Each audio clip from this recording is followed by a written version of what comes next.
नमस्कार दोस्तों, welcome back to money matters. बात करने वाले हैं आज महिंद्रा लॉजिस्टिक्स लिमिटेड के ऊपर। पिछले काफी दिनों से इसके क्वेश्चंस देखे हमने और बड़ा इंटरेस्टिंग डाटा भी हमें नजर आया कि इसको एनालिसिस करना बनता है। तो आज इस स्टॉक का नंबर लगा है, वैसे ही आपके स्टॉक का भी नंबर लगेगा। ध्यान रखिए, इस चैनल पे उन्हीं स्टॉक्स पे बात होगी जिन पे आपके क्वेश्चंस हो। कमेंट में बताते रहिए अगला वीडियो आपको किस पे चाहिए, और जो भी डिस्कशन हो उसे अपने एडवाइजर के साथ जरूर कंसल्ट कर ले। अगर एडवाइजर है तो, नहीं है तो अपने दिमाग का इस्तेमाल करें। ध्यान रखिए, मेरे पर्सनल ट्रेड और इन्वेस्टमेंट सैटरडे के लिए स्विंग ट्रेडिंग के स्टॉक्स जो मेरे रडार पे होते हैं वो मैं second channel the bull run stocks पे डालता हूं, तो इसको भी सब्सक्राइब रखिए। ये जो मनी मैटर्स हमारा चैनल है, यहाँ पे पब्लिक रिलेटेड क्वेश्चंस होते हैं और मेरे पर्सनल ट्रेड इन्वेस्ट ज्यादातर मैं वहां डालता हूं, तो दोनों चैनल्स को आप सब्सक्राइब रखिए। बात करते हैं महिंद्रा लॉजिस्टिक्स की। सबसे पहले ये कंपनी का चार्ट हमारे सामने है। इसका कंप्लीट फंडामेंटल और टेक्निकल दोनों डाटा समझेंगे।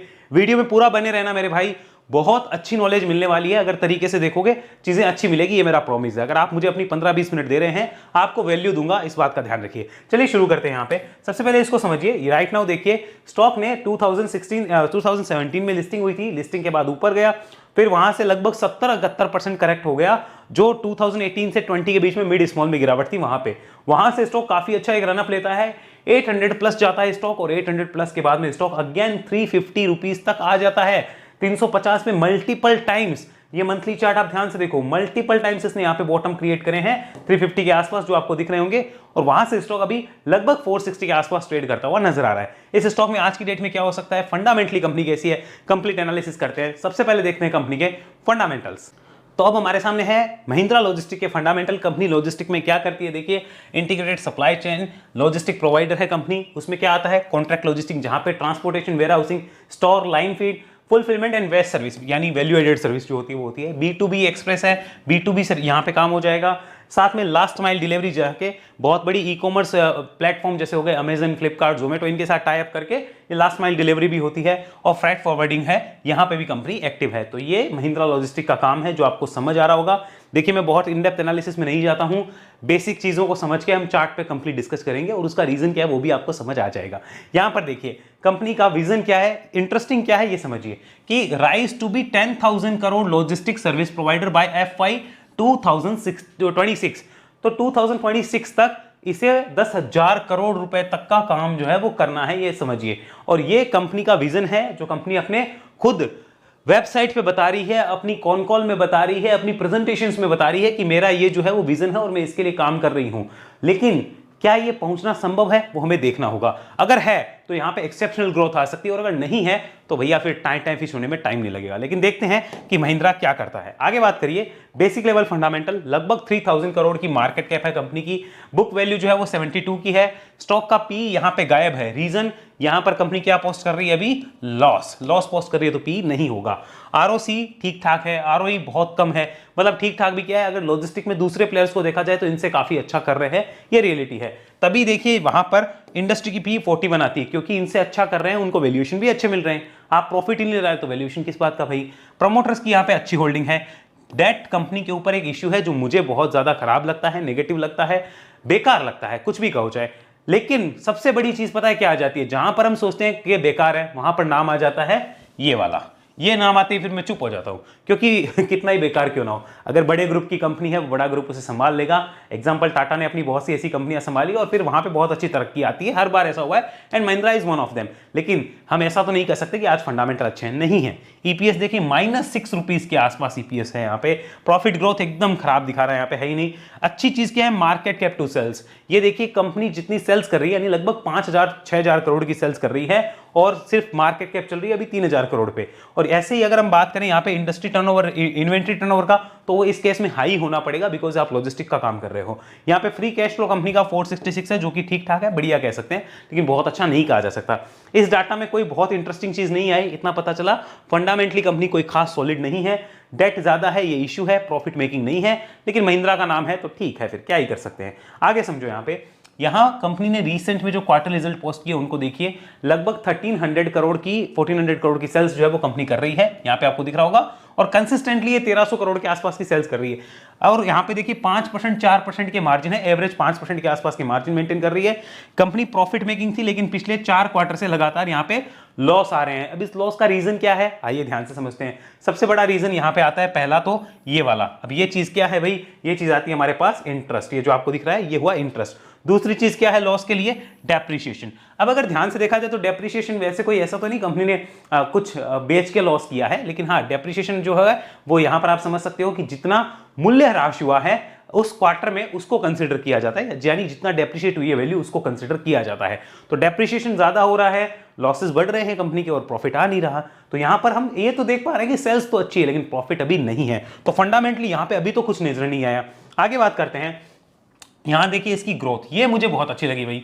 यहां पे सेल्स को देखो आप क्या जबरदस्त है। अभी 2017 वाले भाव पे स्टॉक मिल रहा है, उस टाइम पे प्रॉफिट थे 46 करोड़ के और 2600 करोड़ की सेल्स थी। 2700 करोड़ की सेल्स और प्रॉफिट थे 46 करोड़ के। आज आप 7 साल बाद आफ्टर 7 ईयर्स आपकी सेल्स डबल है, दैट्स गुड, वेरी गुड, कोई खराब नहीं कह सकते इसमें। लेकिन इश्यू कहां है, मार्जिन्स देखिए, मार्जिन्स भी आपके ठीक ठाक है, कहीं खराब नहीं कह सकते। तो फिर इश्यू कहां है, इश्यू है आपके बॉटम लाइन में। यहां पर आते ही आपके इश्यू जो वो शुरू हो जाते हैं। ये देखिए यहां पर आपके इश्यूज हैं, ये देखिए आप, ये इश्यू शुरू है और इश्यू में सबसे बड़ा कंट्रीब्यूशन जा रहा है एक तो इंटरेस्ट का और एक डेप्रिसिएशन का। इंटरेस्ट और डेप्रिसिएशन आपको खाए जा रहे हैं। आप ऑपरेटिंग प्रॉफिट लेके आ रहे हो, 250 करोड़ के लगभग का प्रॉफिट ला रहे हो, लेकिन वो प्रॉफिट कहां चला जाता है, वो चला जाता है डेप्रिसिएशन और इंटरेस्ट में। यानी आपको अपने मार्जिन्स बढ़ाने होंगे। अब इसको सोच के देखना, इंटरेस्टिंग चीज है। अभी लॉस पोस्ट किया है पिछले इतने सालों में, क्या ये लॉस रहेगा? आंसर है मुश्किल है कि ये लॉस बना रहेगा, क्योंकि महिंद्रा ग्रुप बिलोंग करता है, ये अपनी कंपनी को संभालेगा अभी आने वाले समय में। और ध्यान रखिए, कंपनीज अगर बड़े ग्रुप की है तो उसमें पैसा लगाने का सही समय तभी आता है जब वो कंपनी के बुरे दिनमान आए हो। जब दिनमान खराब है बेचारे के तभी साथ दोगे तो पैसा बड़ा बनेगा। अच्छे आएंगे टाइम तो कहोगे अब ले लूं क्या, तो उस टाइम पे मौका भी नहीं मिलता। तो दोनों टाइप के लोग होते हैं, एक कहते हैं फंडामेंटली स्ट्रांग नहीं है, दूसरा कहता है फंडामेंटली स्ट्रांग होती तो इस भाव पे थोड़ी मिलती, अभी मिल रही है आगे हो सकती है। तो हमें दोनों तरीके से सोचना है। अब एक तरीके से आप सोच के देखना कि इस कंपनी को प्रॉफिट मेकिंग होने के लिए क्या करना पड़ेगा। थोड़ा आपका 2 मिनट का समय लूंगा, ध्यान से समझिए। मानते हैं कि कंपनी 6000 करोड़ की सेल्स कर लेती है, अगले साल में 6000 करोड़ तक की सेल्स करती है। मार्जिन्स में मानता हूं, खींच के मान लेता हूं 5% रहता है, तो यहां पे जो ऑपरेटिंग प्रॉफिट होगा वो 300 करोड़ के लगभग रहेगा। इतना आपको क्लियर हुआ।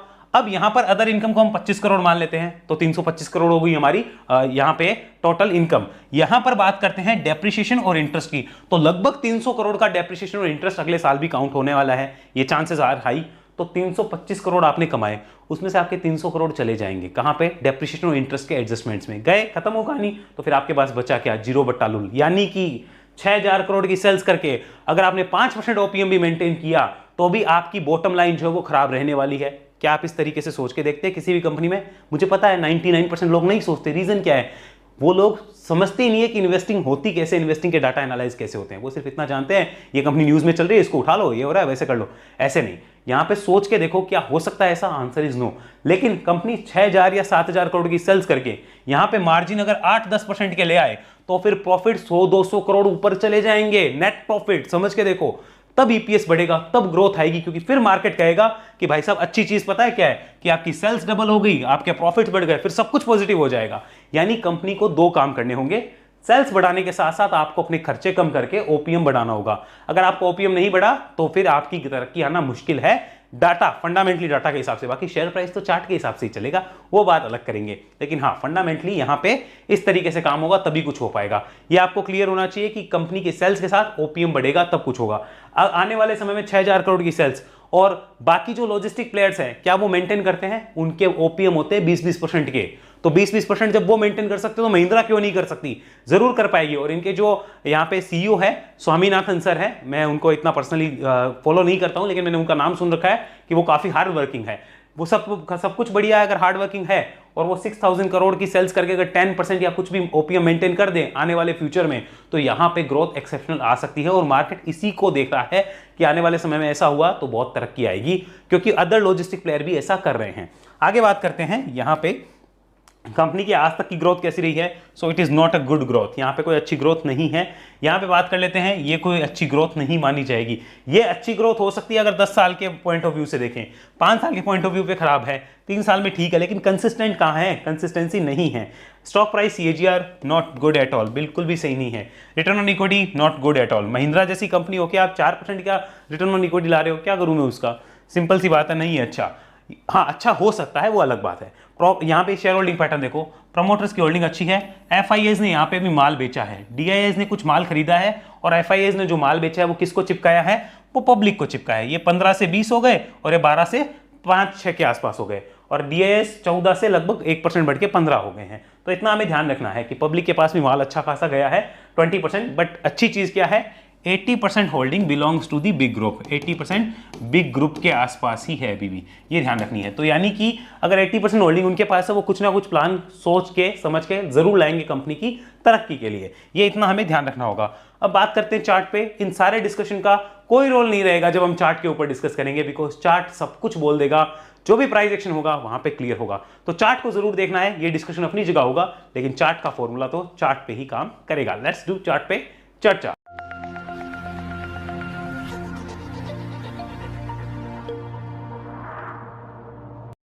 तो ये हमारे सामने चल रहा है मंथली चार्ट। और आपको एक चीज पता है कि किसी भी कंपनी में मैं हमेशा आपको कहता हूं कि इन्वेस्टमेंट का बढ़िया टाइम तब होता है जब वो बड़े ग्रुप की कंपनी आपको 40% से 70% डाउन मिले और उसके फंडामेंटल स्ट्रांग हो। तो फंडामेंटल तो यहाँ पे स्ट्रांग नहीं है, लेकिन 40 से 70% डाउन है, बड़ा ग्रुप है, ये भी हमें ध्यान में रखना होगा। तो ये अच्छी चीज होगी और इसे हमें कंसिडर करना चाहिए। अब इसको हम यहाँ पे समझने की कोशिश करते हैं कि एक बार यहाँ स्टॉक के लिए इंपॉर्टेंट चीजें क्या है। तो आप ध्यान से देखिए, इस कंसोलिडेशन के बाद में स्टॉक ने पहली बार एक ब्रेकआउट का अटेम्प्ट किया है इतनी बड़ी गिरावट में, जो कि 58% की गिरावट है। ये 58% का करेक्शन है। और यहाँ ध्यान से देखिए, यहाँ पे सॉलिड बॉटम बनाने की चेष्टा स्टॉक ने करी है।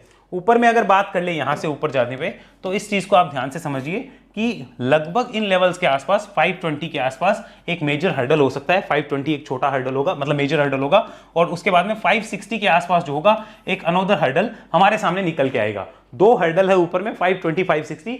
560 के ऊपर जाने पे बहुत बड़े लेवल्स जो है इसके लिए ओपन होते हुए नजर आएंगे। कब आएंगे 560 के ऊपर, ये हमें चार्ट बोल रहा है। और अगर चार्ट की भाषा को समझना चाहें तो देखो, कंसोलिडेशन के बाद जब स्टॉक निकलता है तो आई थिंक वहां पे कुछ ना कुछ चेंज होता है कंपनी में, फंडामेंटली हो सकता है, टर्न अराउंड हो सकता है, लेकिन वो आपको और मुझे जब तक पता चलेगा तब तक शेयर शायद भाग चुका होता है। तो डेफिनेटली ये लुक करने के लायक है, देखने के लायक है, इसको ध्यान में रखिए। आइए इसको वीकली कन्वर्ट करते हैं, वीकली कन्वर्ट करके समझते हैं, फिर डेली समझते हैं, फिर देखते हैं क्या किया जा सकता है। तो this is the weekly chart. अगर आप ध्यान से देख रहे हैं इस वीकली चार्ट को, आप समझने की कोशिश करिए। स्टॉक ने बीच में पहले भी यहाँ पे कंसोलिडेशन किए थे, लेकिन उन कंसोलिडेशन के बाद में ब्रेकआउट नहीं हुआ, ब्रेकडाउन हुआ। अच्छी बात क्या है कि स्टॉक ने यहां पर पिछले कई साल बिता दिए हैं। अगर आप ध्यान से देखें, इन लेवल्स के आसपास स्टॉक 2022 में आया और 2024 आ रहा है, मई 2024 आ रहा है। 2 साल से ऊपर का लगभग का समय स्टॉक को हो जाएगा और ये इन्हीं रेंज के आसपास जो है बॉटम बनाने की कोशिश करता हुआ नजर आया है। तो एक अच्छा साइन होता है कि मार्केट इसको इससे नीचे की वैल्यूएशन नहीं दे रहा, वरना 2 साल में गिरावटें बहुत आई थी, मार्केट इससे नीचे की वैल्यूएशन भी दे रहा था। यानी अब मार्केट का फोकस कहां है, सुधार होने पे है, कि अगर सुधार हुआ तो इसे अच्छी वैल्यूएशन मिलेगी। और सुधार अगर कंपनी के अंदर हो रहा है, आपको और मुझे वो स्वामीनाथन भाई साहब फोन करके थोड़ी बताएंगे, महिंद्रा भाई साहब फोन करके थोड़ी बताएंगे, हमें कहां पढ़ना पड़ेगा, हमें चार्ट पे पढ़ना पड़ेगा। मेरी बात को समझने की कोशिश करा। अब आगे चलो, यहां पर हमें दिख गया कि स्टॉक जो है अभी क्या हो रहा है, इन लेवल्स के आसपास एक रेजिस्टेंस ले रहा है। ये लेवल पहले क्या था, एज ए सपोर्ट था यहाँ पे, और अभी क्या बन रहा है, एज ए रेजिस्टेंस वर्क कर रहा है। तो ये हमें ध्यान रखना है कि प्रॉपर प्राइस एक्शन को फॉलो किया जा रहा है और स्टॉक जो है साइडवेज टू बुलिश हो रहा है। क्या हो रहा है, अभी साइडवेज टू बुलिश है। क्या स्टॉक प्रॉपर बुलिश है, answer is no. Sideways to bullish होने की कोशिश कर रहा है। क्या स्टॉक नेगेटिव है, आंसर इज नो। अब तैयार कर रहा है, वो रॉकेट होने के लिए तैयार कर रहा है, जबकि फंडामेंटली कुछ नजर नहीं आ रहा है, लेकिन ये तैयार हो रहा है। अब मार्केट की माया, मार्केट ही जाने भाई। आगे बात करते हैं डेली चार्ट पे। डेली चार्ट अभी डेट में, आज की डेट में क्या बोल सकता है, ये भी हमें समझना होगा, so that we can get a very clear picture कि अभी हो क्या सकता है। So looking at the daily chart, अगर आप ध्यान से देखेंगे, स्टॉक जो है यहां पर भी आपको कुछ ना कुछ कमाल करता हुआ नजर आ रहा होगा।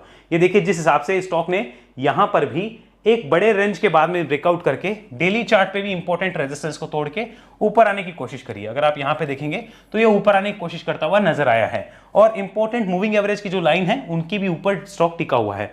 अगर यहां पे इंपॉर्टेंट लेवल की बात करें तो सबसे पहले मैं आपको कुछ दिखाना चाहूंगा। यहां पर सबसे पहले इन लेवल्स को ध्यान में रखिएगा। इसके लिए चलिए कन्वर्ट करते हैं एक बार वापस से वीकली चार्ट, ताकि आपको थोड़ा क्लियर आइडिया लग जाए। लुक एट दिस, ये वीकली चार्ट है। यहां पर आप ध्यान से देखिए, ये जो लेवल है लगभग 400 रुपए के आसपास का, इसको मैं आपको पीछे ले जाके दिखाना चाहूंगा। लुक एट दिस, ये लेवल, ये 405 रुपए का लेवल है। आप राउंड ऑफ करके 400 पकड़ो। इसी लेवल पे लिस्टिंग के बाद में क्या हुआ था, लिस्टिंग हुई, उसके बाद में यही बॉटम बना के यहां से शेयर ऊपर गया।